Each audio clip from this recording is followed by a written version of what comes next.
नमस्कार मित्रों। आजकल ये सिद्धार्थ जी भी अब के पाठक जी के राहों पर चल पड़े हैं और शिक्षकों की जासूसी शुरू कर दिए हैं। जैसा कि ज्ञात हो रहा है कि अब वे शिक्षकों के आईडी को खंगालेंगे, यानी कि जितने भी सोशल मीडिया पर शिक्षकों के अकाउंट हैं, खास करके जो शिक्षक नेता हैं उनके जो अकाउंट हैं उनको खंगालने के लिए काम जोरों पर शुरू कर चुकी है। शिक्षकों के जो अकाउंट्स हैं उनको ये देखा जा रहा है कि वो किस तरीके के क्रियाकलाप में संलिप्त हैं। क्या वो जो विद्यालय की जो क्रियाकलाप है उससे इतर कार्य करते हैं या फिर जो सरकार के खिलाफ है क्रियाकलाप उसको कर रहे हैं।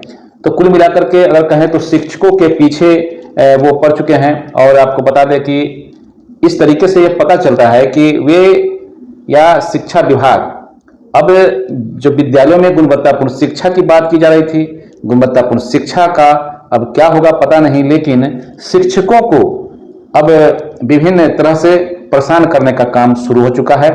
पहले से भी इस तरीके का काम चल ही रहा था। अब नए तरह के जो आदेश आए हैं उसके बाद अब पता चलेगा कि अब शिक्षक की जो अकाउंट्स हैं, सोशल अकाउंट, सोशल मीडिया के अकाउंट्स हैं, जैसे ट्विटर हो गया, फेसबुक हो गया, व्हाट्सएप ग्रुप हो गया, इंस्टाग्राम हो गया, इन सारे चीज़ों पर उन लोगों की एक्टिविटी क्या चल रही है, उस एक्टिविटी में सरकार के खिलाफ वो क्या क्या रणनीति बना रहे हैं। देखिए, चुनाव नज़दीक है। अब चुनाव नज़दीक है तो सरकार के पास अब कोई मुद्दा है नहीं, बस सिर्फ और सिर्फ शिक्षकों को तंगो तबाह करके मुद्दे से आम जनता को भटकाना चाह रही है। आप लोगों ने देखा होगा किस तरीके से शिक्षा विभाग में लूट का खेल मचाया गया, हर स्तर से लूट किया गया। अभी आपने देखा होगा कि किस तरीके से अनुबंध पर बहाल, अनुबंध भी उसको नहीं कहिए, कॉन्ट्रैक्ट पर बहाल जो शिक्षा विभाग के अधिकारी हैं उनके द्वारा सक्षमता परीक्षा का सर्टिफिकेट बांटने के क्रम में घूस लिया जा रहा है। पहले से तो बीईओ और अन्य पदाधिकारी घूस लेते हुए पकड़े भी गए हैं, निगरानी ने कई बार पकड़ा भी है, और फिर भी इस पर कोई संज्ञान नहीं लिया जा रहा। शिक्षक डर के मारे सहमे रहते हैं, वो कोई शिकायत नहीं कर पाते हैं। लेकिन शिक्षा अधिकारी हैं जो कि जांच के नाम पर, जो कि कहे तो इस शिक्षा कोष में अटेंडेंस को लेकर के बहुत सारी बातें हैं। जब शिक्षा विभाग में जब रोज रोज नए नए आदेश निकलते हैं तो उसके आदेश के आलोक में नए नए क्रियाकलाप का जन्म हो रहा है और उसके आधार पर वो शिक्षकों को तंगो तबाह कर रहे हैं और उसके नाम पर अवैध उगाही की काम में संलिप्त हो गए हैं।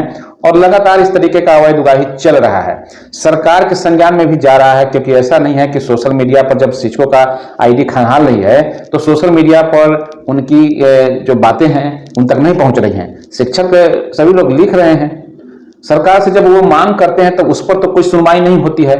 लेकिन जब शिक्षक सरकार के जो गलत नीति हैं उनके खिलाफ बोलते हैं तो जिस तरीके से आपने देखा कि बंशीधर बजवासी जी को पहले सस्पेंड किया गया, फिर बर्खास्त किया गया, इसके साथ ही साथ अमित विक्रम जी को भी बर्खास्त कर दिया गया, और भी बहुत सारे शिक्षक नेतृत्वकर्ता हैं जिनको सरकार के अधिकारियों ने बर्खास्त कर दिया है।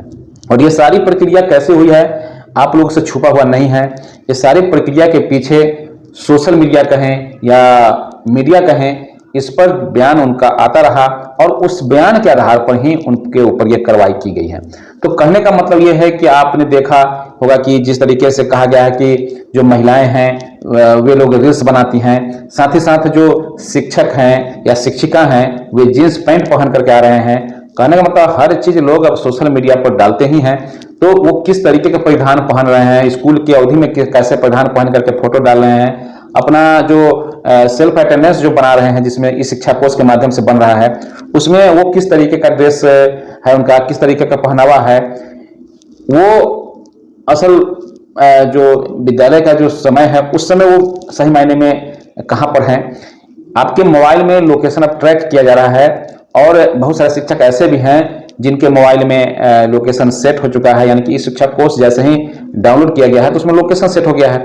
अब आपका मोबाइल अगर मान लीजिए थोड़ी देर के लिए आपके घर पर छूट गया है और आप विद्यालय पहुंचते हैं और आप एचएम के आईडी से हाजिरी बना लेते हैं, तो ऐसे परिस्थिति में आपको ये माना जा रहा है कि आप अपने घर पर ही हैं और हाजिरी आपकी स्कूल में गलत तरीके से बनाई जा रही है।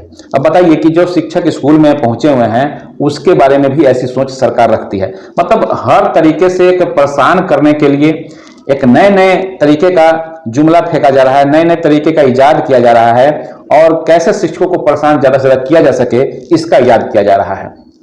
सरकार को गुणवत्तापूर्ण शिक्षा से कोई लेना देना नहीं है, इससे साफ पता चलता है। सरकार अगर गुणवत्तापूर्ण शिक्षा देने का अगर मुद्दा होता तो आज जो शिक्षक बाहर से जो आए, यूपी से आए, झारखंड से आए, बंगाल से आए, उसके साथ साथ जो बिहार के शिक्षक थे, जब वो बीपीएससी परीक्षा पास किए तो उनकी नियुक्ति सीधे तौर पर जो उनका निकटतम जिला था या निकटतम ब्लॉक था वहां देना चाहिए था, लेकिन यहाँ के शिक्षक को वहां, वहां के शिक्षक को वहां करके लोगों को पहले परेशान किया गया।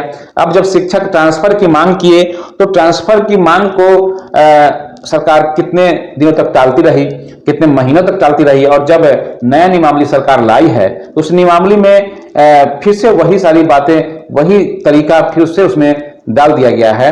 और पुरुष शिक्षकों को अगर देखा जाए तो जो अपना अनुमंडल है उसको चेंज कर करके ही वो ट्रांसफर करा सकते हैं। ऐसे परिस्थिति में वो अपने जिला में भी रह पाएंगे कि नहीं ये कहना मुश्किल है, क्योंकि इसमें भी रैंडमाइजेशन के माध्यम से उनका ट्रांसफर होने की बात कही जा रही है।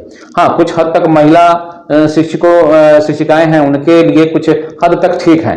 यहाँ तक कि आपको बता दें जो बाहर जिला के हैं शिक्षक, वो अपने जिला के निकटतम जिला में आ सकते हैं। साथ ही साथ जो यूपी, बंगाल या झारखंड के तरफ से जो शिक्षक लोग आए हुए हैं वो अपने बॉर्डर एरिया के तरफ जाने के लिए वो स्वतंत्र हैं, वो जा सकते हैं, तो उनके लिए थोड़ी बहुत सुविधा इसमें हो रही है।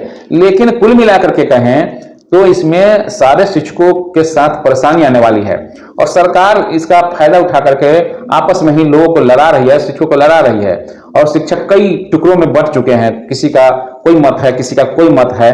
ऐसे परिस्थिति में ये अब समझ पाना काफी मुश्किल हो गया है कि सरकार आखिर चाह क्या रही है, सरकार शिक्षकों का भला आखिर क्यों नहीं चाह रही है, क्यों सरकार बार बार शिक्षकों को तंगो तबाह कर रही है, उत्पीड़न का शिकार बना रही है, ये अब तक समझ से परे है। अब जो ये नई जो बातें जो आई हैं वो सबसे बड़ा दहलाने वाली बात यह है, हर आदमी सोशल मीडिया के माध्यम से अपनी अभिव्यक्ति व्यक्त करता है, अपनी जो खाली समय है उसका इस्तेमाल करते हुए लोगों से जुड़ने का एक प्लेटफॉर्म बना के रखे हुए था। अब वहां पर भी सरकार की निगाहें जम गई हैं, वहां पर भी अब वो अपना पूरा तंत्र को वहां बैठा करके रखेगी और कौन शिक्षक क्या कर रहे हैं उसको देखेगी। ऐसे परिस्थिति में अब शिक्षक किस ओर रुख करेंगे ये तो कहना मुश्किल है। शिक्षक स्वयं समझदार हैं, शिक्षक स्वयं निर्णय लेंगे इस पर, और जो निर्णय होगा उस निर्णय के साथ पिछले बार जिस तरीके से निर्णय सरकार को शिक्षकों ने सुनाया था उसका आभास उन्हें है और उसी का तो ये बदला लिया जा रहा है। और कहीं ना कहीं इस बार और बेहतर तरीके से शिक्षक प्रदर्शन करेंगे और अपनी एकजुटता को दिखाएंगे। उसके बाद फिर क्या होगा ये आप लोग के सामने ही होगा, कोई पीछे की बात नहीं है। तो सबसे बड़ी बात जो है इस वीडियो के माध्यम से हमने बताने का प्रयास किया कि शिक्षकों पर अब कड़ी निगरानी रखी जा रही है, सोशल मीडिया के अकाउंट्स को खंगाले जा रहे हैं। ऐसे परिस्थिति में अब सोशल मीडिया के अकाउंट्स को अब संभल कर इस्तेमाल करें। साथ ही साथ आपके मोबाइल का जो लोकेशन ट्रैक किया जा रहा है उससे भी आप लोग सतर्क रहें और सतर्क होकर इस्तेमाल करें, क्योंकि अब आपके जान माल का भी खतरा हो सकता है, क्योंकि आपका लोकेशन ट्रैक किया जा रहा है। आप क्या कर रहे हैं क्या नहीं कर रहे हैं, पहले ही जो फ्रॉड लोग थे आपके पीछे पड़े थे, अब सरकार की नजर भी उस पर रहेगी और डाटा लीक होने की संभावना पूर्ण से है। ऐसे परिस्थिति में आपके साथ कुछ दुर्भाव भी हो सकता है। ये मैं इस वीडियो के माध्यम से आप लोगों को सचेत करना चाहते हैं कि आप लोग अब सतर्क रहें और अपनी सतर्कता के साथ काम करें। साथ ही साथ जिस मोबाइल में आप हाजिरी बना रहे हैं उस मोबाइल को आप साथ में रखें, ये आपकी मजबूरी है। अगर साथ नहीं रखते हैं, हाजिरी जहां बनाते हैं सिर्फ उसका लोकेशन ऑन रखें या सिर्फ जो आपका लोकेशन जो दर्शाता है, आपका मोबाइल का लोकेशन दर्शाता है, उसका लोकेशन बंद करके रखें। मतलब कि अगर सरकार जिस तरीके से क्रियाकलाप कर रही है उस तरीके से ही आपको भी चलना होगा, अन्यथा की स्थिति में सरकार आपको तंगो तबाह करने पर लगी हुई है, तुली हुई है, तो फिर इसमें सोचना ही क्या है। हम सभी शिक्षक साथियों को एकजुटता दिखानी होगी, एकजुटता के साथ काम करने की आवश्यकता है, न कि आपस में लड़ने की आवश्यकता है। तो फिलहाल इस वीडियो में इतना ही। वीडियो अगर अच्छा लगे तो लाइक कीजिए, शेयर कीजिए, कमेंट के माध्यम से फीडबैक जरूर दीजिए और वीडियो को ज़्यादा से ज़्यादा फैलाइए ताकि लोगों तक पहुंच सके मैसेज। और चैनल पर आप नए हैं तो चैनल को जरूर सब्सक्राइब कर लीजिए, क्योंकि एक बात मैंने देखी है, हम आपको बता दें कि जो 35,500 सब्सक्राइबर हैं, लेकिन जो वीडियो मेरा चलता है वो बाहरी सब्सक्राइबर के द्वारा ज़्यादा देखा जाता है। 95%, आपको जानकर आश्चर्य होगा कि 95% बाहरी लोग देखते हैं जो कि सब्सक्राइबर नहीं है, और 5% ही हैं जो कि सब्सक्राइबर हैं, वो लोग देखते हैं। तो ये दुर्भाग्य की बात है। और हमारे सब्सक्राइबर आखिर मेरे वीडियो को क्यों नहीं देखना चाहते हैं, ये भी मेरे लिए सोचने का विषय है। तो आप लोग कमेंट के माध्यम से जरूर बताइए कि हमारी वीडियो आखिर आप लोग क्यों नहीं पसंद आ रही हैं, और बाहरी लोग क्यों हमारे वीडियो को देखते हैं। तो फिलहाल इस वीडियो को यहीं पर हम समाप्त करते हैं। धन्यवाद। जय हिंद, जय भारत, जय शिक्षक।